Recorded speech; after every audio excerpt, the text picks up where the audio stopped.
Them's the rules. Why? Because them's the rules, boy. That's all there is to it. Dalier rolled his eyes and dumped another load of cut grass from his barrow into the waiting compost heap. He tugged a fork from the side of the heap and set about carefully shifting the pile, bringing the latest addition into a neat curl across the top, then just as carefully spat the fork back into its customary place at the side of the compost bins. That doesn't answer the question, Dad, he said quietly as he turned to face his father. Slowpoke, who had run these gardens for longer than Dalier had lived, shrugged and settled back onto his bench another few inches. Well, ain't no other answer but that, the old donkey said, and then pushed a fat old pipe into his mouth. Dalier took a long breath and let it out slowly through his nose. He turned to sit on the bench, facing the great south garden of Lacrimo's house and the solid grey walls of the manor that watched over it. With the sun overhead, there was little shade to be found this far out in the gardens, aside from a little copse of acacia trees and the greenhouse veranda on which Dalier so dearly wished he could be sitting. At least he didn't have any more work to do today, unless the mistresses of the house decided otherwise. His father puffed on his pipe and nodded slowly to himself at some idle thought, mumbling under his breath as he did. Sometimes Dalier could make out the odd word. Once, even a whole sentence. Something about an old lover, whoever that might have been. A name may have been mentioned, but the thought of Slowpoke doing anything like that was not something Dalier wanted to think about, and so he had quickly banished memory of it from his mind. Them's the rules, Slowpoke said finally. He tugged at his pipe and, finding it had gone out, carefully withdrew it from his mouth and set about refilling the bowl with another gobbet of that foul brown muck he claimed was tobacco. They'd had the same conversation nearly every single day since Dalier had started working at Lacrimo's. The same stupid conversation with the same stupid answer. But he couldn't stop himself asking the same question that always started it. The same question that had haunted him the moment he'd laid eyes on her. So? Because them's the rules, and that's all there is to it, Dal. Asking again won't change the bloody things. No pony has ever explained these rules to me, Dad. Slowpoke paused halfway through tamping his pipe and sniffed. He put the pipe back in his mouth, but made no move to light it. You're a mule, Dal. I think I'm aware of that, Dad. And you're a donkey, and she's a pony, and Mum was a pony. What difference does it make? Makes all the difference. Them's the rules. You keep talking about these rules. No pony has ever showed me these rules. Aye, because no pony ever wrote them down is why. Because they ain't laws. Laws is just words on paper. Any fool can write words and say it's laws. Rules is different. The pipe was pulled free as Slowpoke examined it again. Laws is things that get us in trouble. Rules is things that keep us out of trouble. That's just semantics, Dad. Besides, there aren't any laws against it. If there were, you wouldn't have had me, I suppose. Aye. Dalier waited for more from the old donkey, but Slowpoke just turned back to tamping his pipe and mumbling. His mouth had turned down just a fraction at the mention of Dalier's mother. I expect this is where you tell me I was a mistake. That's usually how these things go, isn't it? No, lad. You was born out of love. I loved your mother and she loved me, or it wouldn't have happened. He sniffed and chewed on his pipe for a while, then tugged a long match free of his jacket and held it up with careful examination. Thing is, our love made you a mule.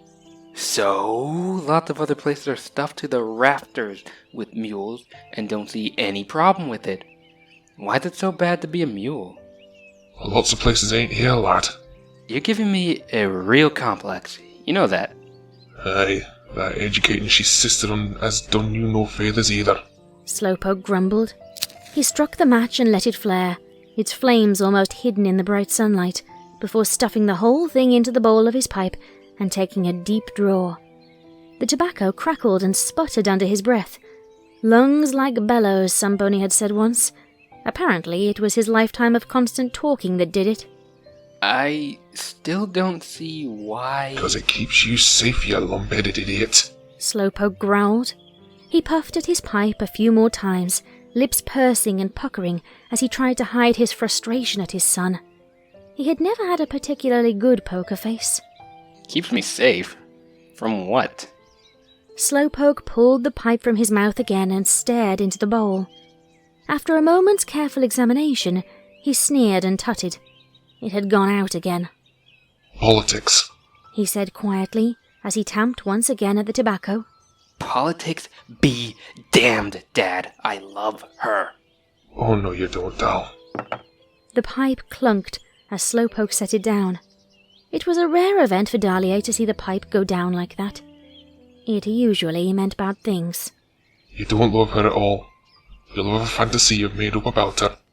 She'd never even talk to the likes of you, and you know it. Some fancy unicorn bint who hangs around with princesses and runs off to save the world, talking to a donkey with a stick-headed mule of a son for anything other than to order him around. You're having a laugh, son. And anyway, even if she did turn an eye and you fell croup over crest, it'd not make a bit of difference. But... Now, but me no buts, Dal. She couldn't touch you even if she wanted. Them's the rules. Slowpoke picked up the pipe and started to work on it again. Just leads to heartache and politics.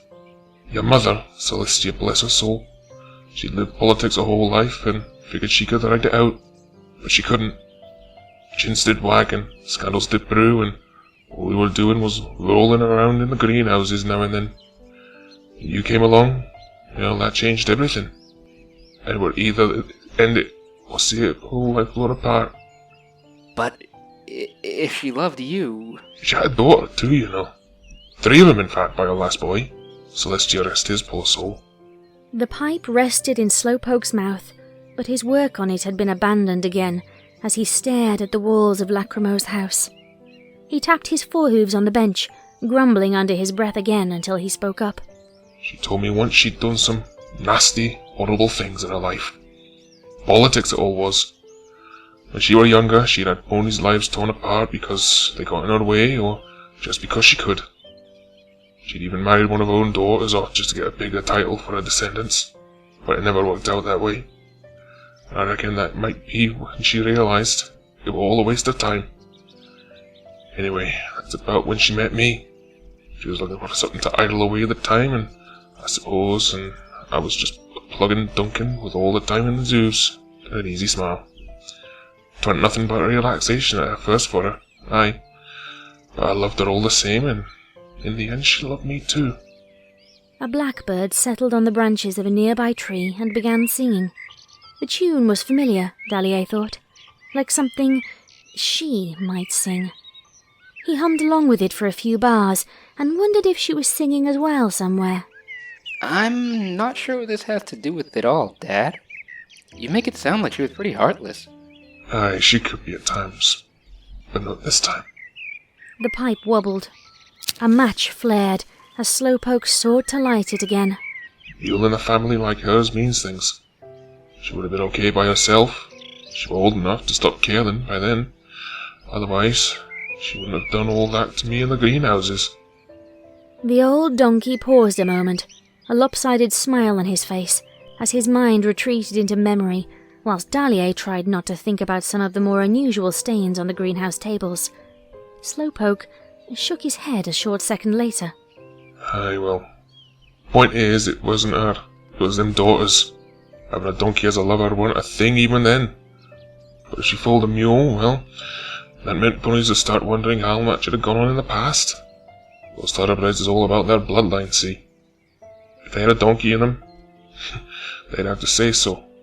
And here he paused to chuckle as he took the pipe from his mouth.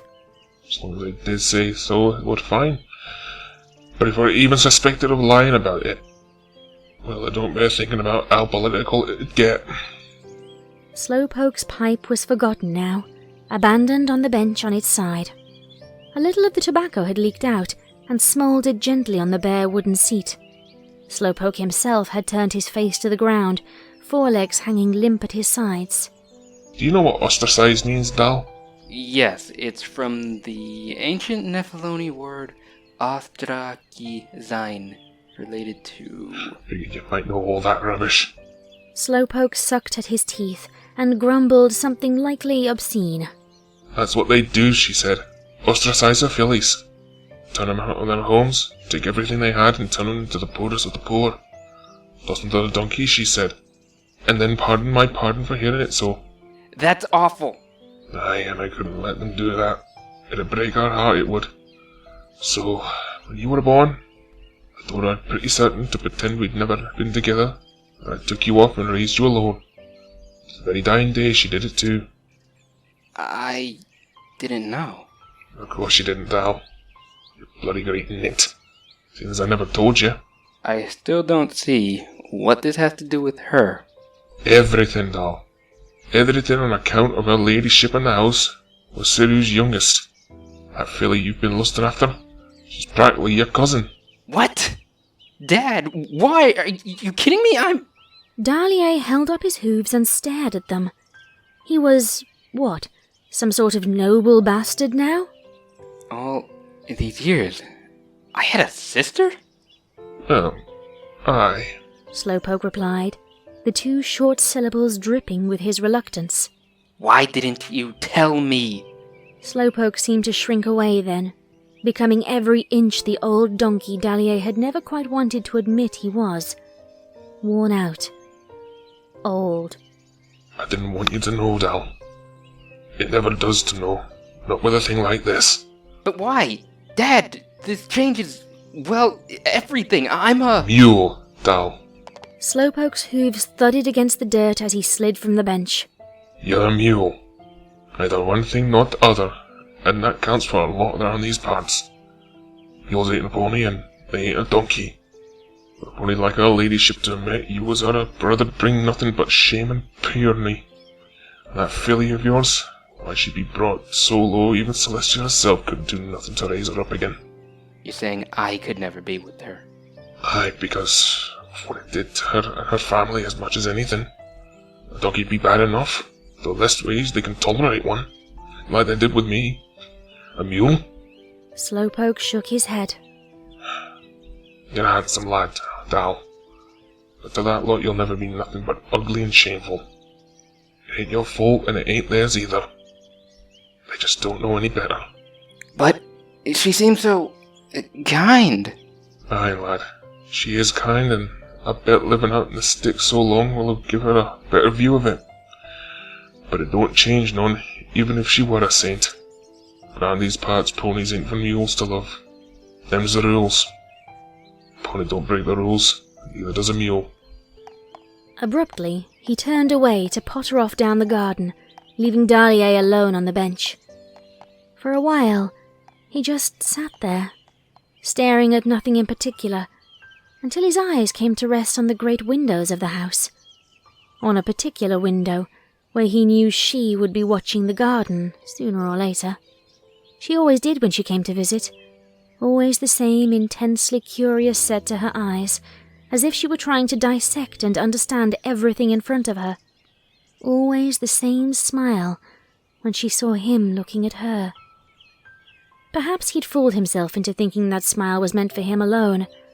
Maybe it was just kindness, and not interest as he'd secretly hoped. He sighed. I'm an idiot. No, lad. Slowpoke responded, as he trotted back up the path, though trot wasn't really the best way to describe the loping amble his father employed to get around these days. He was smiling, just a little. A sad sort of smile that he normally reserved for those times when he had to prune back a particularly rambunctious vine. His hoof reached out to grab the pipe from the bench beside Dalier, and then abruptly diverted to pat the young mule's shoulder. You're a lot of things, but you ain't stupid. Just hopeful. If what you said was true... Dal, I'm just an old donkey set in his ways. Slowpoke tapped his pipe out against the bench and tucked it away in his jacket. He patted Dalier's shoulder again. Don't take it to heart. Besides, plenty more mares around these hereabouts. But they aren't... her. Aye, they'll be their own selves. And they won't be some snooty unicorn either. Now come on, Her ladyship says we have to go and sing the mess the young gidlings have made of the primroses again. Heavens and Celestia save us from the young and curious fillies. He smiled and looked up at the sky. Life goes on, Dal. Best you can do is get on with it. Slowpoke turned and began the long trek toward the flower beds on the far side of the garden. Dalier looked toward the house as he followed his father, his eyes coming to rest on the window. She was there, smiling as always, her brightly striped mane still in that cute cut she always wore, and her lavender coat shining in the sun. A blue Pegasus and another pale unicorn stood with her. They weren't looking at the garden this time, but at one another, lost in some deep discussion about whatever. Lost in each other's eyes, it almost seemed, unless it was just his imagination. But then, hadn't it all been his imagination? Just before he looked away again, she turned. For a moment, their eyes met. She smiled at him again, and he raised a hoof in greeting. The unicorn he had thought his heart's desire mirrored the gesture and nodded, but already her attention had returned to the mares at her side. With the sun blazing on his back, Dalier turned away from the dream that could never be, and sloped toward the mundane reality of his life.